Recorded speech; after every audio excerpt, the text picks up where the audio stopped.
let me ask you, don't you think there should be some amount of respect for the office and the president of the Federal Republic of Nigeria that will make it such that no individual will treat it with a level of disdain or lack of respect, as is being said by Mr. Doughty? Thank you very much, Kayode.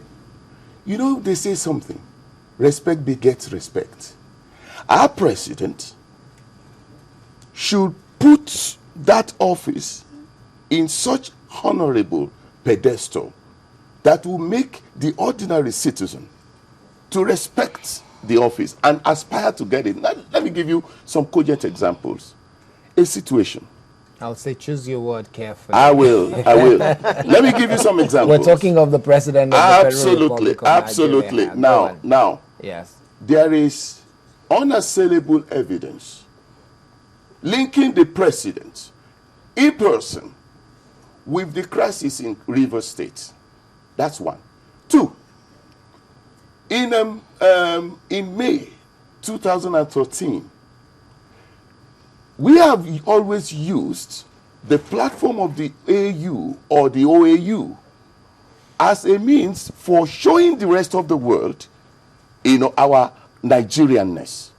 We have always used that position, that platform, to show the rest of the world that, we are indeed the emerging power in the African continent. Now, imagine a situation whereby we got, our voice was not heard because our president refused to read the speech. And when we went back to say that the president should apologize to the nation, what we got were brickbats, were disparaging comments, acerbic words, Mr. Fasakin, regarding Rivers State, the presidency came out and claimed unequivocally that the president had nothing to do with the crisis. Now, what about what Dame Patience Jonathan said? Can I say something? I mean, talking about that the last 4 years he had some, problem with the governor, and that this thing. We have always said that the problem with Rivers State, emanated from the president's bedroom. Can I say something, please? Okay, your point very quickly, and then we'll invite the... You see, let us focus on the truth. And the truth is this. Is it respectable? Is it honorable? Is it part of etiquette? Is it what we want to teach our children?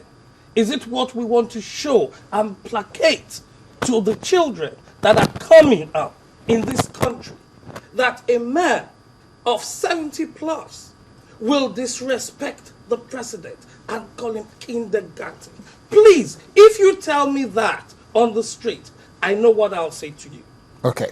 On that note, let's quickly welcome the other guests who have just joined us a few seconds ago. I'll start from my left-hand side. Moses Siasia, who's the chairman of Nigerian Professional Forum. Thank you very much for coming. We'll ask a couple of questions in just a minute. And then on the other side is Yusuf Wiley, who's the chairman, Northern Young Professional. So I'll start with you, Yusuf. Now, as a young person, actually, let me start with Moses, because young professionals have an understanding of decorum and etiquette. You, as a young person and a member of a young professionals in Nigeria, what is your thought about the statement of Chibisi Akande? Well, it's very imperative for me to state, emphatically that, that statement actually, bleeds my mind as a young person. And also as a group, we actually, if you look at the papers, last couple of weeks, we responded to, Chief Bisi Akande's statement to the president and also office of the president. We see it as a statement that will not unite this country, as a statement that is not constructive, a statement that is not honest. We as young people, we look up to these leaders. But in time past, we have been nourished by a generation of broken promises. Young people, old people who will not respect themselves, making statements undermining the person and the office of the president. That's not what we're being taught. If we as young people will continue to abuse our president, continue to degrade the office of our president, then what would Nigeria be? That's our concern. You cannot undermine the office. Your party is saying that they want to occupy the office of the president come in the nearest future. So why do you undermine and insult that same office that you are aspiring for? It doesn't make any sense at all. So Now, what will be the kind of words that you will be asking someone like Chibisi Akonde to use to describe the president in a situation where he is obviously unhappy? well, if you look at the situation that surrounds the statement that was made by Chief Bisi Akonde, there was no event. Nobody said anything, nothing. He just went for a program and he made a statement, about, the office of the president and about the person of the president. So we are saying that, Chief Bisi Akonde, nobody is saying that you shouldn't be constructive in your criticism. Or if you have some level of concern, you shouldn't say it. But you need to be very careful because we live in a complex society where people have different beliefs, different conceptions, different traditions and all that. Now, most importantly, what gave us concern as young Nigerians, that we came out and we said, no, we cannot continue to fold our hands and see these old men, continue to disunite, bring about, disunity about the values that we have as a people.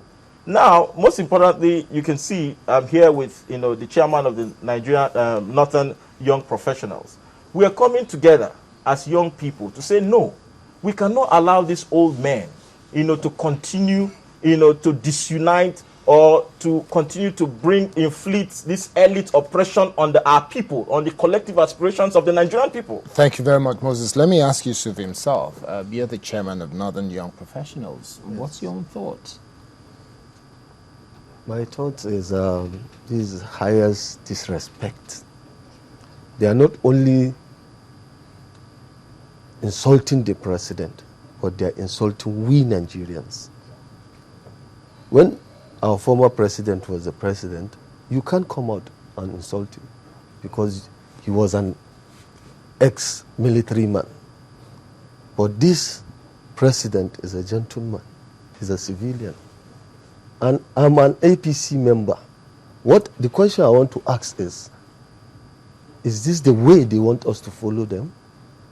If tomorrow we emerge and bring out a president and somebody else from PDP comes out to insult our president, how are we going to take it?